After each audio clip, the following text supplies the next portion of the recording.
Assalamualaikum warahmatullahi wabarakatuh. Salam sejahtera dan selamat petang.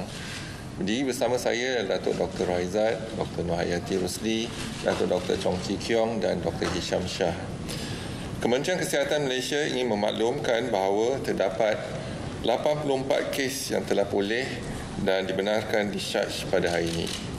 Ini menjadikan jumlah kumulatif kes yang telah pulih sepenuhnya daripada jangkitan COVID-19 dan telah discharge daripada ward adalah sebanyak 4,171 kes, iaitu bersamaan dengan 69.5% daripada jumlah keseluruhan kes.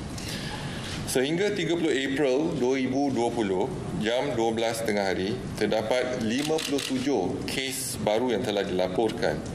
Ini menjadikan jumlah kes positif COVID-19 di Malaysia adalah sebanyak 6,002 kes. Oleh itu, jumlah kes aktif dengan kebolehjangkitan COVID-19 adalah 1,729 kes. Ingin dimaklumkan bahawa daripada 57 kes baru yang dilaporkan hari ini, 25 kes adalah kes import. Ini bermakna kes penularan tempatan ataupun local transmission adalah 32 kes. Sehingga kini seramai 36 kes COVID-19 sedang dirawat di unit rawatan rapi dan daripada jumlah tersebut 14 kes memerlukan bantuan pernafasan. Daripada maklumat terkini yang dilaporkan ke CBRC Kebangsaan, duka cita dimaklumkan bahawa terdapat 2 pertambahan kes kematian berkaitan dengan COVID-19. Justru jumlah kumulatif kes kematian COVID-19 di Malaysia adalah sebanyak 102 kes, iaitu bersamaan dengan 1.7% daripada jumlah keseluruhan kes. Kes kematian ke-101 iaitu kes 4,657 merupakan lelaki warga negara Malaysia berumur 64 tahun dan mempunyai latar belakang penyakit barah darah. Beliau mempunyai sejarah kontak rapat dengan kes positif COVID-19 daripada kluster PUI Bali di Kuantan, iaitu kes 4,476. Beliau telah dirawat di Hospital Tengku Ampuan Afzan Pahang pada 12 April 2020 dan disahkan meninggal dunia pada 29 April 2020 jam 4.14 petang. Kes kematian ke-102 iaitu kes 5,282 merupakan lelaki warga negara Malaysia berumur 72 tahun dan mempunyai latar belakang penyakit darah tinggi. Beliau telah dirawat di Hospital Umum Sarawak pada 16 April 2020 dan disahkan meninggal dunia pada 30 April 2020 jam 12.55 tengah hari. Kementerian Kesihatan Malaysia mengucapkan takziah kepada ahli keluarga mereka. Adalah dimaklumkan bahawa sehingga kini negeri Sarawak mempunyai 18 buah hospital saringan COVID-19. Ini merupakan peningkatan sebanyak 72% berbanding dengan 5 buah hospital pada fasa gelombang pertama wabak COVID-19. Terdapat 4 buah hospital yang telah dikenal pasti sebagai pusat rawatan COVID-19, iaitu Hospital Umum Sarawak, Hospital Miri, Hospital Bintulu dan Hospital Sibu. Dengan jumlah katil 736 yang dikhaskan bagi kes COVID-19. Hospital-hospital ini dilengkapi dengan 63 katil rawatan klinik kritikal dengan 112 mesin bantuan pernafasan. Selain daripada itu, terdapat 5 buah fasilitis yang telah dikenal pasti sebagai pusat kuarantin dan rawatan risiko rendah dengan kapasiti 901 buah katil. Kini terdapat 4 buah makmal yang boleh menjalankan ujian pengesahan COVID-19, iaitu Hospital Umum Sarawak, Hospital Sibu, Hospital Miri dan Universiti Malaysia Sarawak. Secara keseluruhannya, jumlah ujian pengesahan yang dapat dijalankan di 4 makmal ini adalah 898 ujian dan ini akan dipertingkatkan ke 1,040 ujian sehari. Hospital Umum Sarawak bakal mendapat sebuah mesin lab turbo yang dijangka beroperasi pada awal Mei 2020 dengan kapasiti 200 ujian sehari. Hospital Bintulu juga dijangka menjalankan ujian mulai pertengahan bulan Mei dengan kapasiti 50 ujian sehari. Sekiranya ada keperluan, Kementerian Kesihatan akan menghantar sampel ke makmal swasta sebagai satu perancangan peningkatan kapasiti makmal jangka pendek. Sehingga 30 April 2020 jam 12 tengah hari, terdapat sebanyak 3 kluster yang telah dikenal pasti di negeri Sarawak, iaitu kluster pertama, kluster persidangan keagamaan di sebuah gereja di Kuching, Sarawak yang hari ini mencatatkan 1 kes baru, menjadikan jumlah kes positif COVID-19 di kluster ini adalah 176 kes. Daripada jumlah kes positif COVID-19 tersebut, 86 kes discharge yang telah pulih sepenuhnya dan 85 kes sedang dirawat di ward biasa di hospital. 2 kes dirawat di unit rawatan rapi dan 3 kes kematian telah dicatatkan, iaitu kes 358, kes 2,471 dan kes 2,864. Kluster kedua iaitu kluster Person Under Investigation PUI Italy, tiada kes baru dilaporkan hari ini, menjadikan jumlah kes COVID-19 kluster ini adalah kekal 63 kes. Daripada jumlah kes positif COVID-19 tersebut, 26 kes telah discharge dan pulih sepenuhnya dan 31 kes sedang dirawat di ward biasa di hospital. 1 kes kritikal dirawat di unit rawatan rapi dan 5 kes kematian telah direkodkan, iaitu kes 1031, kes 1032, kes 1006 dan kes 2850 dan kes 2210. Kluster ketiga iaitu kluster Hospital Umum Sarawak yang melibatkan anggota kesihatan Hospital Umum Sarawak. Pada hari ini terdapat 2 kes baru, menjadikan jumlah kes COVID-19 kluster ini adalah sebanyak 56 kes. Daripada jumlah tersebut, kes positif COVID-19, 35 kes telah discharge dan pulih sepenuhnya, manakala 21 kes sedang dirawat di hospital. Kebanyakan kes daripada kluster di Hospital Umum Sarawak ini adalah berkaitan dengan kluster terbesar di Kuching, iaitu kluster persidangan keagamaan di sebuah gereja, iaitu 29 kes ataupun bersamaan dengan 51.8%. Berdasarkan siasatan setakat ini, tiada kes yang berpunca daripada pengendalian kes yang disahkan positif daripada ward COVID-19 ataupun unit rawatan rapi di hospital tersebut. Sehingga 29 April 2020, seramai 2,003 orang kontak rapat telah dikenal pasti susulan aktiviti pengesanan kontak rapat dengan secara aktif yang dijalankan oleh Kementerian Kesihatan. Didapati 1,950 anggota kesihatan adalah negatif ujian pengesahan COVID-19.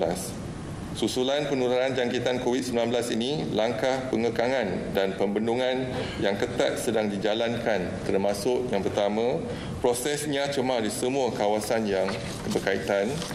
Yang kedua, aktiviti mobilisasi anggota dari hospital dan klinik kesihatan berdekatan.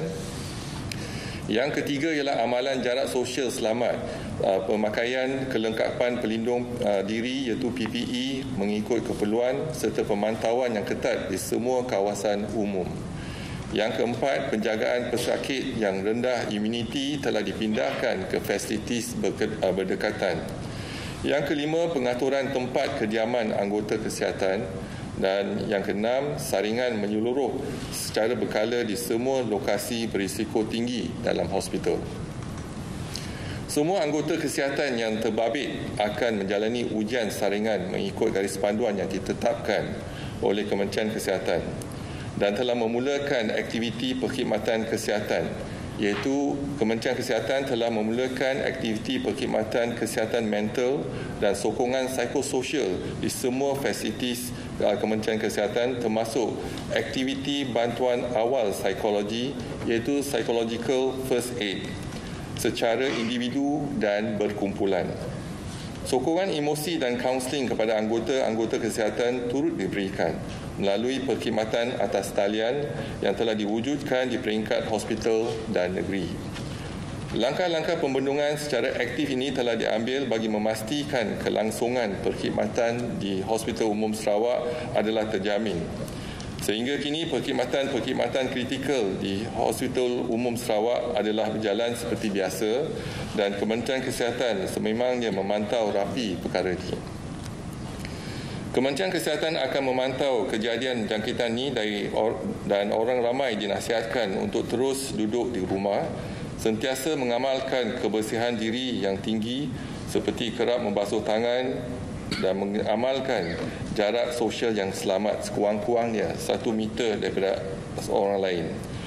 Orang awam dipohon untuk memainkan peranan masing-masing iaitu tanggungjawab sosial dan juga tanggungjawab bersama dalam menangani kejadian COVID-19 di Malaysia. Seterusnya saya akan laporkan iaitu kluster COVID-19 sehingga di kawasan PKPD sehingga 30 April 2020. Yang pertama ialah lokaliti Menara Plaza City 1. Tiada kes baru dilaporkan. Jumlah kekal 55 kes yang mana melibatkan bukan warga negara 41 kes dan ada 1 kematian yang melibatkan warga negara Pakistan. Lokaliti kedua ialah Selangor Mansion, tiada pertambahan, kekal dengan 168 kes, melibatkan 151 bukan warga negara. Lokaliti Malayan Mansion, tiada pertambahan, 12 kes dan melibatkan 10 bukan warga negara. Lokaliti Kampung Sungai Lui, ada pertambahan 1 kes, menjadikan jumlah kes 158. Lokaliti Pusat Bandar Utara dan sekitar Pasar Borong ada pertambahan 4 kes iaitu menjadikan jumlah 83 kes di mana 17 adalah kes luar PKPD dan juga melibatkan 1 kematian iaitu warga Myanmar.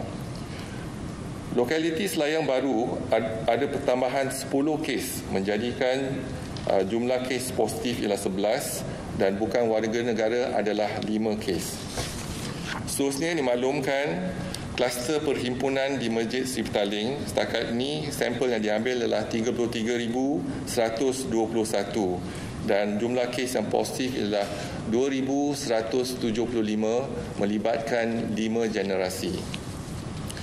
Ingin dimaklumkan daripada 311 madrasah dan sekolah tahfiz telah dikenal pasti 15,350 pelajar, guru dan kaki tangan. Ujian sampel telah diambil adalah 7,192 bersamaan dengan 46.9% dan daripada jumlah itu 369 adalah positif iaitu bersamaan dengan 5.1%. Seterusnya laporan lain-lain kluster COVID iaitu sehingga 30 April 2020 iaitu kluster pertama iaitu petugas kesihatan Kuching ada pertambahan 2 kes dan jumlah kes ada 56. Kluster kedua ialah kluster Sendayan ada pertambahan 1 kes menjadikan jumlah 82 kes. Kluster ketiga persidangan gereja ada pertambahan 1 kes menjadikan jumlah kes 176. Kluster pesantren ada pertambahan kes baru menjadikan jumlah 164. Kluster Majlis Perkahwinan Bandar Baru tiada pertambahan dan kekal 96 kes. Dan kluster yang lain juga tiada pertambahan. Seterusnya laporan warga negara dan pelajar yang pulang daripada luar negara 251 didapati positif iaitu pertambahan 25 kes pada hari ini. Dan jumlah yang dikuarantin adalah 24,238.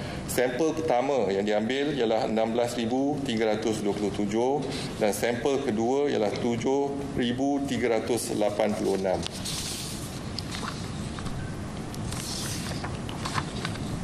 Okey, dan saya buka kepada persoalan kalau ada, silakan. Datuk Doktor. Ya. Ya, saya sementar dari bernama ya. Ada 2 soalan mengenai keadaan pelajar kita di Mersey. Sebelum ini difahamkan beberapa pelajar Malaysia yang tinggal di asrama negeri di bawah Kedutaan Malaysia di Mesir pulang pada April lalu disahkan positif oleh KKM. So, jadi adakah nasihat KKM kepada kedutaan di sana dalam menguruskan pelajar yang masih tinggal di asrama tersebut? Sebab difahamkan tiada lockdown di kawasan itu. Keduanya, terdapat kira-kira 10,000 pelajar kita belajar di Mesir dan juga dalam proses pulang menggunakan pesawat khas dari Cairo semakin banyak. So, adakah keadaan ini membimbangkan? Terima kasih. Terima kasih. Jadi nasihat Kementerian Kesihatan kepada semua pelajar-pelajar warga negara Malaysia di luar negara ialah mengambil langkah-langkah pencegahan dan juga menjaga kebersihan. Jadi kalau boleh mereka amalkan iaitu jarak sosial yang selamat, social distancing dan juga mengamalkan kebersihan, sentiasa mencuci tangan dan kalau boleh menggunakan topeng hidung dan mulut. Inilah langkah-langkah yang dapat mengelakkan daripada dijangkiti. Tetapi apa yang penting ialah kita dimaklumkan ramai lagi pelajar-pelajar warga negara Malaysia yang masih di luar negara dan ingin pulang ke negara kita. Jadi SOP kita tetap iaitu kalau mereka pulang kita akan kuarantinkan mereka dulu dan kita akan ambil swab untuk setiap pelajar dan hari ini kita lihat ada pertambahan sebanyak 154 kes pelajar-pelajar yang positif. Dan yang kedua, ramai mereka bercadang untuk kembali ke negara kita dan yang pasti ialah kita nasihatkan mereka kalau mereka perlu kembali kenalah mengambil langkah-langkah pencegahan. Jadi sekarang ni kita tak ada vaksin, kita tak ada ubat untuk merawat COVID-19. Apa yang kita kena laksanakan ialah mengambil langkah-langkah pencegahan. Datuk, selepas berunding dengan bakal China, apakah cadangan dan nasihat darat diberi untuk Malaysia membendung COVID? And then, adakah rawatan herba China dan herba Melayu dicadangkan oleh bakal China? Terima kasih. Kita dah ada perbincangan dengan mereka dan dalam perbincangan tersebut kita membincangkan secara detail daripada tindakan kita secara contohnya di kesihatan awam dan juga berbincang dengan secara teliti dalam isu-isu berkaitan dengan makmal dan juga perawatan di hospital-hospital. Jadi mereka dapat membantu kita dari segi pengalaman mereka, iaitu pengalaman mereka untuk mengendalikan kes-kes contohnya dari segi tindakan dalam kesihatan awam dan juga kita lihat pada penggunaan ubat-ubatan yang telah dikenal pasti. Dan esok kan kita akan ada exit conference bersama dengan mereka dan mungkin kita akan berbincang dengan lebih terperinci lagi. Sekurang-kurangnya mereka memberi keyakinan kepada kita apa tindakan kita yang telah berkesan dan juga kelemahan-kelemahan mereka yang dapat kita belajar dan juga cuba dielakkan untuk kita mengulangi kelemahan yang sedia ada dalam sistem tersebut. Jadi itu penting untuk kita bersama berbincang dengan mereka. Jadi dengan lawatan mereka itu saya rasa Kementerian Kesihatan dan juga warga kementerian yang berbincang mereka sedikit sebanyak dapat manfaat daripada situ. Yang kedua ialah isu menggunakan traditional complementary medicine, iaitu mungkin bukan sebagai satu rawatan tetapi sebagai satu complementary, iaitu untuk penyembuhan yang baik dan sebagainya. Jadi memang untuk COVID-19 tiada rawatan lagi. Tetapi apa yang mereka cadangkan ialah cara contohnya penggunaan acupuncture dan juga penggunaan herba dan herba mungkin boleh mempercepatkan kesembuhan ataupun dalam perawatan tersebut. Assalamualaikum Datuk. Saya Khalida dari Bernama. ada syarikat penerbangan dalam negara yang sudah memulakan penerbangan domestik semalam, dan lepas ni akan ada beberapa penerbangan ke negara Asia Tenggara, contohnya Thailand, Filipina dan Indonesia, tapi penerbangan tu tertakluk kepada keputusan kerajaan dalam tempoh terdekat ni. Jadi nasihat KKM kepada rakyat negara ni yang mungkin mahu melancong dalam tempoh tersebut dengan adanya kemudahan ni, dan jika mengikut kajian KKM, berapa lama sepatutnya masa bagi masyarakat negara ni perlu mengelak dari melancong ke luar negara, dan negara kita juga berapa lama perlu tutup pintu kepada pelancong asing, terutama selepas PKP tamat. Terima kasih. Terima kasih. Jadi kalau kita lihat tindakan, kita ada 4 tindakan setakat ini untuk kita laksanakan dari tempoh PKP 1, 2 dan 3 dan masuk PKP keempat. Tindakan pertama yang paling penting ialah kawalan sempadan. Jadi masih lagi kita pertingkatkan kawalan sempadan. Hari ini kita lihat banyak kes-kes yang kembali pada luar negara, warga negara Malaysia yang didapati positif itu 154 kes. Jadi kawalan sempadan amatlah penting, dan kita di PKP keempat diperketatkan lagi. Tetapi dari segi kawalan pergerakan mungkin akan ada kelonggaran, dan kita tengah bincangkan SOP tertentu, iaitu semua sektor kena patuhi SOP tersebut dan akan diumumkan dalam tempoh terdekat. Yang ketiga ialah pencegahan. Seelok-elok pencegahan ialah duduk di rumah dan juga penjarakan yang selamat, dan juga amalkan kebersihan diri yang tinggi, contohnya kerap membasuh tangan dan gunakan sabun dan air, begitu juga dengan menggunakan sanitizer. Jadi inilah 4 yang langkah-langkah yang kita jalankan setakat ini, dan kita berjaya sebab kawalan pergerakan dan juga kawalan pergerakan adalah untuk kita mengurangkan kes secara mendadak, dan hari ini kita dapat angka kes-kes yang positif telah berkurangan lebih tempoh seminggu ialah 2 angka.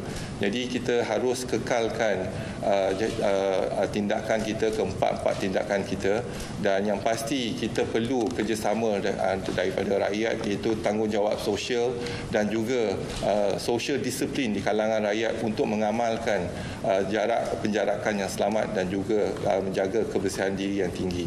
Dan dari segi berbanding dengan negara-negara lain, contohnya di luar negara, apabila mereka tamatkan PKP contohnya, mereka termasuk juga dengan kawalan sempadan. Tapi kita tak tamatkan lagi PKP dan juga kita perketatkan lagi kawalan sempadan kita. Assalamualaikum untuk nak tanya berapa ramai warga asing yang sudah disaring dan berapa anggaran kos yang sudah kita belanjakan untuk mereka, dan difahamkan saringan untuk swab test semuanya percuma. Jadi kalau berbayar berapakah untuk seorang? Dan satu lagi mengenai kes di Kulai Johor yang tular mengatakan ada yang tidak kilang yang tidak mengikut SOP, maknanya tiada penjarakan sosial dan apalah. Dan sekiranya apa akan KKM akan syorkan supaya tutup ataupun apa tindakan sekiranya tidak mengikut SOP? Terima kasih. Okay. Terima kasih. Yang untuk bukan warga negara yang telah disaring adalah 21,271, dan kes yang positif di kalangan bukan warga negara ialah 811 iaitu bersamaan dengan 3.8%. Jadi dalam rawatan 376 masih dalam rawatan, iaitu 46.4%, dan yang telah sembuh bukan warga negara yang telah sembuh yang 431, iaitu bersamaan dengan 53.1%, dan ada 4 kematian melibatkan bukan warga negara, iaitu 0.5%. Dan SOP Kementerian Kesihatan ialah garis panduan untuk semua kilang-kilang. Contohnya kalau kilang-kilang tak memenuhi atau tak patuh kepada SOP, kita akan buat pemantauan dan juga kita akan ambil tindakan. Kalau tak dapat mematuhi juga, kita mungkin akan tutupkan kilang tersebut untuk tempoh mereka, memberi masa mereka untuk mematuhi SOP dan garis panduan Kementerian Kesihatan. Kos yang dianggarkan untuk ujian, kalau kos di luar lebih kurang dalam 300. Jadi sekarang ni kalau lebih banyak kita uji, kos dia akan lebih kurang sikit. Jadi mungkin dalam 200 hingga 300 ringgit lah. Assalamualaikum Datuk, Haris dari Malaysia Kini. Datuk, saya ada dua soalan. Pertama sekali, semalam Menteri Kanan Kluster Keselamatan Datuk Seri Ismail Sabri mengatakan bahawa undocumented migrants di kawasan PKPD yang telah dikenal pasti akan ditahan dan dibawa ke tahanan immigration. Jadi ini adalah bertentangan dengan keputusan kerajaan dan nasihat KKM sebelum ini, di mana ada assurance given to undocumented migrants so that they will come forward untuk testing COVID-19. Jadi apa pandangan Datuk kenaan perkara ini? Dan kedua adalah berkenaan mutasi. Semalam Datuk kata ada terdapat 30 mutasi di seluruh dunia. Jadi berapakah sebenarnya mutasi yang telah dikenal pasti di Malaysia sahaja, dan adakah semua mutasi ini daripada strain B? Adakah MOH telah melaporkan mutasi yang didapati ini kepada WHO? Dan apa sebenarnya